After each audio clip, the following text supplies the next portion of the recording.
Guys, welcome to Cinema Banza. 100 Years Movie Recommendation, Day 44. ఈరోజు మంచి adventure, action, suspense thriller film. Cinema పేరే కతలాన్. చాలా మంది రీల్స్లలో చూసి ఉంటారు లోకేష్ కనకరాజన్ దీంట్లో. అలాగే ఈ సినిమా కతలాన్ సినిమా పేరు తెలుగు డబ్బును థియేటర్ నడుస్తుంది.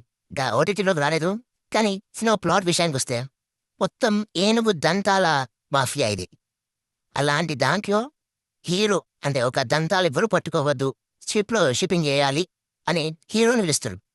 ఆ హీరో అంటాడు చూడు, బాగుంటాడు. ఆ హీరో వచ్చి వాని తెలివితం దంతాలు ఎలా శ్రీలంక మార్చిండు, ఎలా అమ్ముకుండు, ఎంత సంపాదించిండు, అసలు అక్కడ దంతాలు అమ్ముతున్న ఊరిని ఎలా కాపాడిండు అనేది సినిమా. అసలు చాలా ఇది రికమెండ్ చెయ్యొద్దు. ఎందుకు ఎప్పుడన్నా మన ఏనుగు దంతాలను తీసుకొని పోతాడు. కానీ సినిమా ఊరిని కాపాడుతాడు, మనుషులు కాపాడిన ఎవరు చెప్తున్నాం.